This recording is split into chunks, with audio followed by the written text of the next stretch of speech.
Bust it.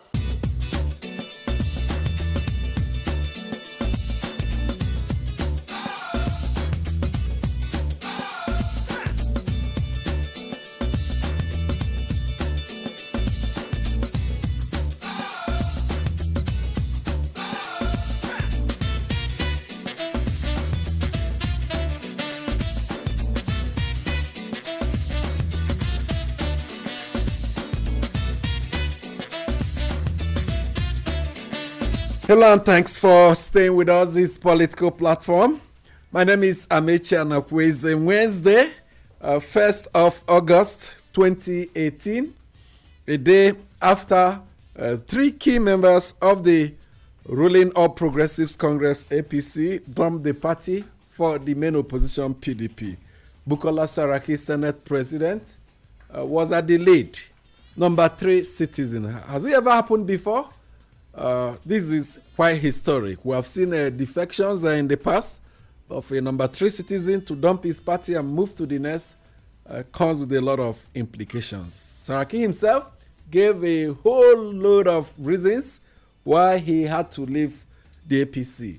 He alleged maltreatment, named them, just a long epistle on the reasons he had to leave APC. Unexpectedly, his political associate, or some will say son, Governor of Kwara State Abdul Fattah Ahmed, also joined. And surprisingly, from South Africa, Nigeria's High Commissioner to South Africa, Ahmed Ibeto, also quit the APC and joined the PDP. And we hear he will likely contest for the ticket of the PDP in the next governorship election. He was deputy governor to former Governor Babangida Muazu in Niger State. He attempted to get the PDP ticket but lost to NASCO, but he believes going back to the party now will give him that opportunity. Is it part of the political headsmen, like one newspaper article referred to those that defect?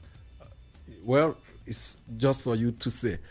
Well, the man who Nigerians are looking up to now to be the next defector is Governor Aminu Tambuwal of Sokoto State.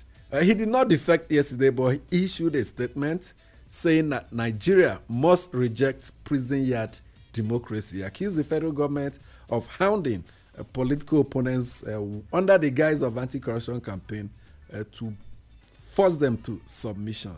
It was also the same day Deputy Senate President Ike Ekweremadu submitted himself to the EFCC, and as at press time last night, we hear he's still in the EFCC custody.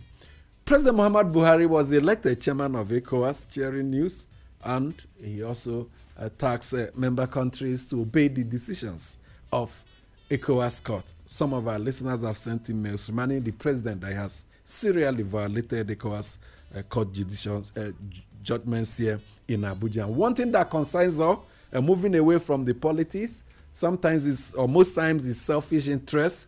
Moving from one party to the other, it may not have a direct bearing on your life and economic activity, but the one that does is the feud between the electricity distribution companies, otherwise referred to as DISCOs, and the Minister of Power, and of course the minister that enjoys 3 portfolio, Babatunde Fashola, the former governor of Lagos. They accuse the governor of going after contracts, over inflated contracts, while the governor has accused them of, former governor and Minister of Power, Works and Housing has accused them of not being sincere in tackling the problems of electricity. The DISCOs have threatened to quit within 24 hours if the government or indeed any other person will give them less than what they paid the government to take over the distribution companies. We hope that a meeting should be called. The DISCOs are insisting on a meeting with the federal government. There is a pressure on the distribution companies. So many observers and experts believe that the DISCOs are nearing a collapse, and except something urgent is done, the electricity sector in Nigeria will become a different thing. My colleagues are here with me. Adeba Bodru, thank you so much for joining us. Amishi, I am working on scenarios this morning. If you look at it in a it is not uncommon in old democracies like the United States of America. You see a situation where the party that controls the executive is not the party that is controlling either the Senate or the Congress. And nobody is sure of the actual figure now, because the two parties political divide, both PDP and APC, are linked claim that they still have majority in the Senate. But if this gale of defections continue, we might witness for the first time in the history of this country a situation we have never witnessed in the annals of our political history, where the opposition will control the upper legislative chamber, the Senate. If the figure they are being bandied by PDP is anything to go by, but nobody is sure now until probably when the National Assembly reconvenes. And but one thing is clear: if Saraki retains his presidency of the Senate, it will also be the first time that the number 3 political office holder in Nigeria will be an opposition politician. And these are issues that will be that will be in political discourse if it happens. And that may also lead to a situation where we have a majority leader coming from opposition, and the implication of this for the relationship between the executive and the legislature, because the majority leader argues the position of the executive in the parliament, in the National Assembly, wherever it exists anywhere in the world.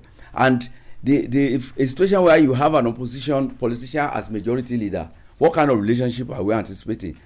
All these scenarios should be interested to us as the nation is being governized gradually towards the 2019 general election. Shola Jasim is also with us in the studio. Yes, Saraki, Dr. Bukola has finally thrown his heart into where he says he wants to be. We've seen the handwriting on the wall all along, but he's made it official. Yeah, more than a year. Exactly. Now, what is of interest to not a few political analysts is the way in which this has come out. You know, for me, I think he's been very humble in the way it has gone. Not a press conference, nothing of that. So just, messages on social media. A tweet and then thereafter a full statement. A full statement. Statement. Yes, and he alleged all sort of things he said didn't augur well for his person and for the office which he occupies. Now, he gave kudos to somebody, in fact, 2 people, because looking through that tweet, you find out that Saraki was very humble about everything. He said that, look, I appreciate the efforts of the vice president of this country, a leader of our party, that's, the former party he was in, the APC, Yemi Oshibajo. And he also said Adams Oshomole, the mint chairman of the national, of the APC, that he also did his bit to, try and ensure that, look, this didn't happen, talking about his defection. But he needed to... And some governors of the APC. Exactly. So he needed to actually move. And he has moved now. It's clear.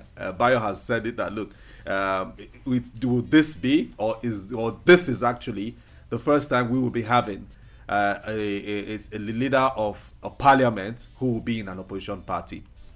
How the APC reacts to this, because the lawmakers have always said, look, leave us, we are an arm of government on our own, we do things the way we want to do it across party lines.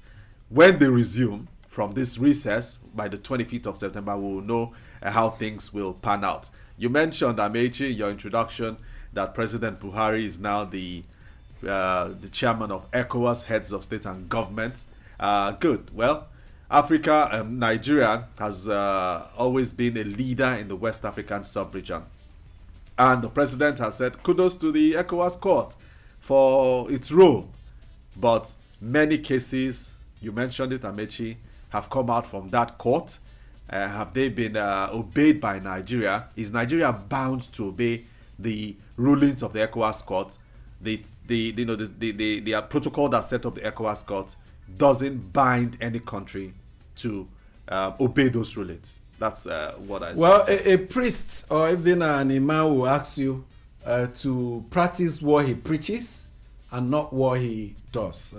Maybe that's the message the president would also be sending to the ECOWAS leaders at that summit. But we'll take a break to bring you into the program. You have raised a whole lot of issues, questions there to be answered by those in authorities. Let's now share some of the emails we have picked from our platform. Thanks, Amechi. Welcome to the mail segment. I'm Amaka Okoro. I am Etenikan Akipu. You're welcome. We'll begin with a mail from Wale from Abeokuta, and he titles it as Chains of Defection and the Expected Intrigues of 2019. He goes further. There was a chain of defection from the APC into the PDP yesterday. The Nigerian ambassador to South Africa resigned and defected. The Senate president defected, and the Kwara State governor also followed. APC spokesman was rumored to have defected also, but that was quickly debunked. More governors are reportedly expected. One thing is clear, so many of these defectors are interested in the presidency. I just hope this will not create a problem for the PDP very soon. I also hope APC would also try to do the right thing. All this boils down to internal democracy. As it stands, both parties stand to lose grips in days ahead if they don't manage their internal democracy well. If they have learned, Nigeria will be better for it. May God help our land. More reactions. Aniefyok Ntia from Sangota in Ogun State says, from the look of things, it appears our country's democracy is gradually degenerating to the era of dictatorship under this administration. Where is the freedom of the media, freedom of expression, and freedom of the press? Where is the respect to the rule of law? Where is the freedom of association? Where is the integrity? Where is the due process? Why harass and intimidate political defectors as if it is a new thing? Like the Holy Book, should we continue this way that peace and progress may abound? Certainly no. The ruling party of today, the APC, enjoyed all this freedom during 2015 elections.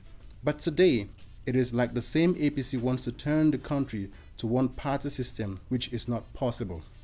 APC should know that the more they use the EFCC and the police to harass and intimidate the opposition, the stronger the opposition becomes. I therefore call on the judiciary as well as the youth to rise and rescue our democracy from collapsing, especially the unlawful impeachment. President Muhammadu Buhari should not allow those who want to get power by force to use him to the detriment of our democracy. By God's grace, we shall get it right come 2019 elections. Nigeria and Nigerians deserve better. And that will be it on the mail segment. Keep sending your mails to politicalplatform@waypower.fm. Thank you so much for the mails. Let's bring in our guest for today. He is a stalwart of the ruling APC, Osto Okechukwu, our friend who's always listening to our calls to really intervene on this program. Thank you so much, Osto Okechukwu, for joining us. Yes, good morning, Nigeria. Good morning. A lot of things happening in your party. Key members are leaving. Governors, Senate President for the first time, number 3 citizen. What does it mean for your party going into the 2019 general elections? I think the most important thing is that I'm one of those who sincerely believes in a multi-party democracy where 2 political parties are dominant. I was worried when the PDP was becoming a regional party, where his presence was restricted then in the south and southeast. So the little gain they made is in the interest of Nigerian democracy. But it will not harm our objective to win the presidency, because in all the commentaries, nobody has blamed President Muhammadu Buhari. Even in the Saraki's profound statement, he exonerated Mr. President. He talked of 5th columnists. So as he thought, as long as Mr. President is spared, it means that the APC government is spared. It means also that the Nigerian democracy is also spared. Now, everybody appeared to be alluding to the existence of a cabal within the presidency, saying it is the cabal that is responsible. And now we have a president who is the commander-in-chief, who should be in charge. But people allege cabals have sidelined him and are using presidential power usurping it the way they like. Do you see it from that perspective? Oh, he was elected. That we were saying the man will be dictatorial, that he will not obey the nuances of democracy, that he won't listen to anybody. He will be an autopilot. I'm happy today they are now saying, oh, he delegates powers, he listens to people, they have taken over the powers from him, so it's expected.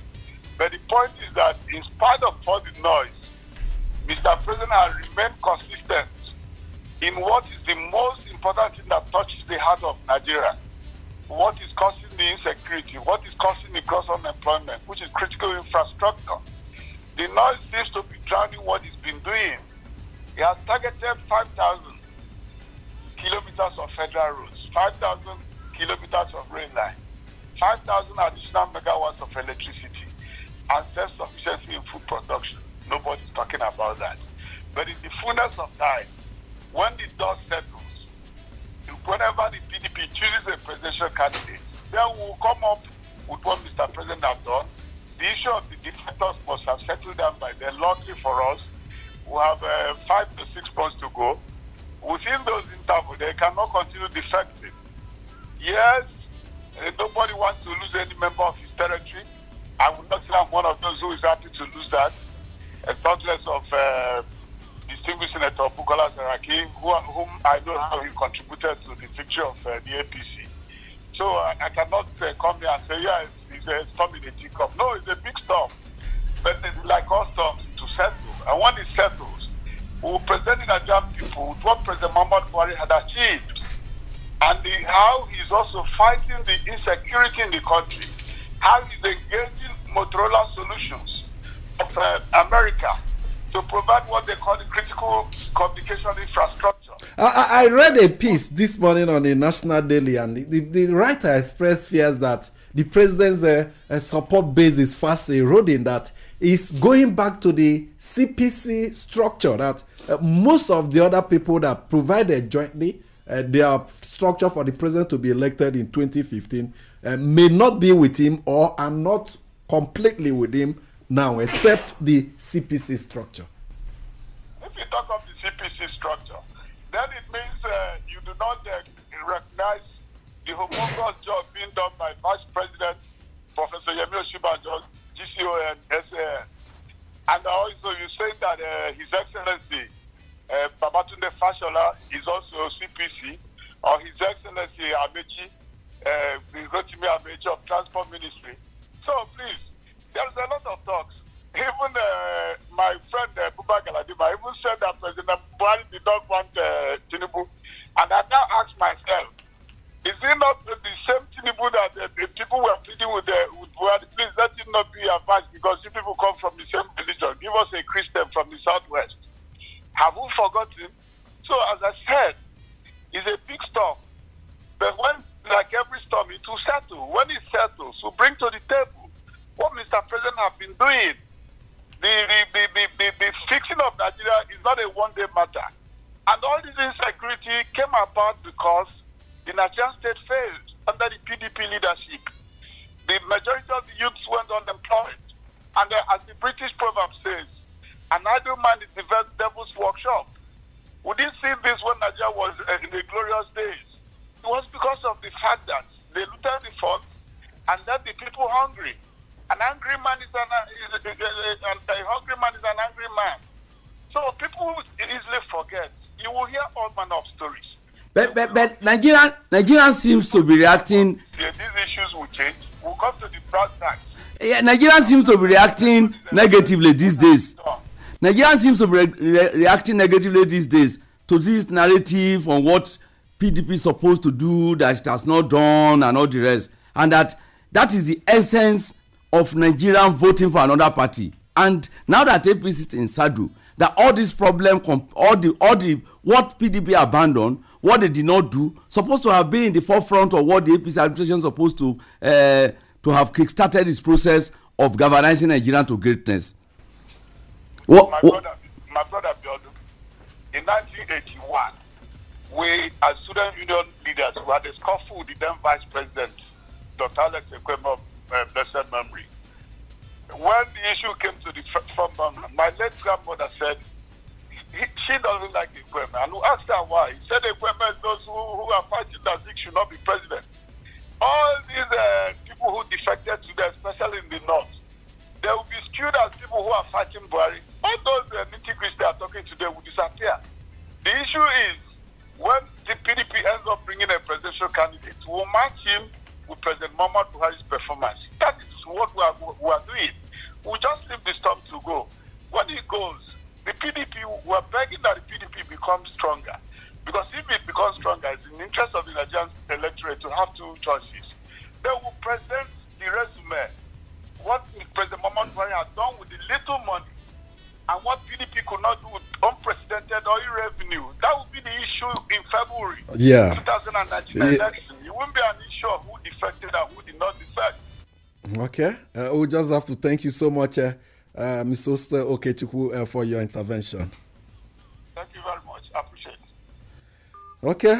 I read on the social media the next train bus stop should be Sokoto in the northwest. And in Sokoto, it's all about the governor, former speaker, Aminu Tambuwal. I think there are two different things that we are currently witnessing.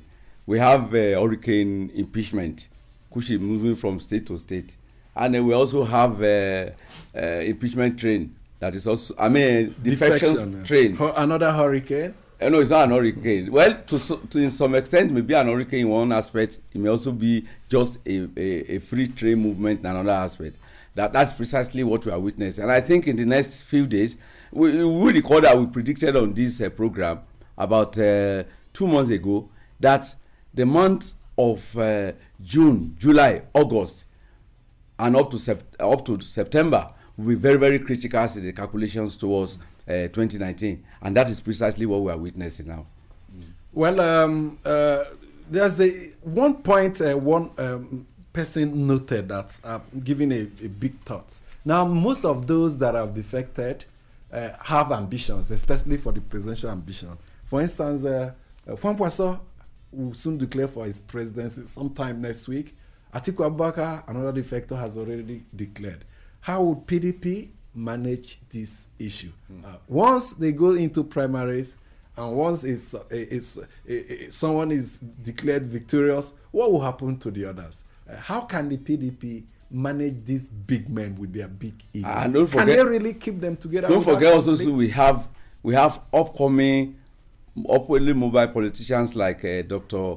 Dati Ahmed, who defected long ago and is already campaigning, going by the advertorials on the pages of the newspaper, that he also wants to be the president and wants to run for the presidency on the ticket of PDP. So there are going to be a large number of people. How PDP is able to manage this is what we probably watch out for. We hope they have what it takes to what we call crowd control in politics. We will see more defections because there are some personalities that have defected. I know. Once they don't get the ticket, they may likely complete the triple jumping to another party. If you look at the recent primaries in Osun State on the platform of the PDP and the APC, you will know that what followed later was people jumping to even smaller, relatively unknown party, and they're picking their tickets. They are still confident that come sun, come rain, they will win the election. Well, one of the persons I think we may have missed out in this, those who were thinking might contest the presidency on the platform of the PDP is the governor of Gombe State. His name had been touted, repeated. I'm talking about Dr. Ibrahim Dankwam. He is in the race. So clearly, he's in the race. See, Bio termed them young, upwardly mobile. He's about 56 now, and he's someone many had looked at and said, look, with what he's done, as you know, as an accountant, getting to the federal level as an accountant general for the federation, moving to Gombe, even the only governor in the, I would say, the northeast. Two of them, Taraba and Gombe. Exactly, aside Daraya Sishaku, who stood firm in the whole northern part of this country and are governors. And the man has been doing a lot. So we'll see how the PDP will manage all this. It's safe in the APC. Nobody will dare, nobody significant with big weight will dare declare ambition you know within the APC, Nigeria, where you have a sitting president. Nigeria, so that place is calm. And Nigeria we expect a storm in PDP. Yeah, Nigeria is gradually buying the American model of right of first refusal, sir. And that's probably what will happen in APC. Although you see, I have seen 1 or 2 members of APC coming out that they will contest, they will seek for the presidential ticket. But I think at the end of the day, just like what it happened during their elective national convention, those ones will just quietly withdraw. Okay, well, as we leave the studio now, the president said nobody should link him with developments in Makurdi, Benue State. Yesterday, the police took over the entire Benue State Assembly complex, chased the workers away, and have occupied that place as we speak. But some of our listeners have sent emails questioning the president's statements with the reality on ground. The president is the commander-in-chief. The police reports to him, and he says, don't link me with developments. There raises a lot of questions. Is he in control of the police, of the armed forces? These are issues the presidency may have to clarify, and questions they must have to answer. Just before we run off, the commissioner of police in that state was withdrawn at the weekend. Fatai Owusheni, and brought back to Abuja. Former Lagos State yes, as a CP in charge of so-and-so, general investigation and all that. A new CP arrived, and this... Could it be tied to the police action in Makurdi? These are some of leads we are following up for you. Thank you so much for joining us on the program today. We'll be here tomorrow for another edition. On behalf of the crew, my name is Ait. Do have a wonderful time. Bust it.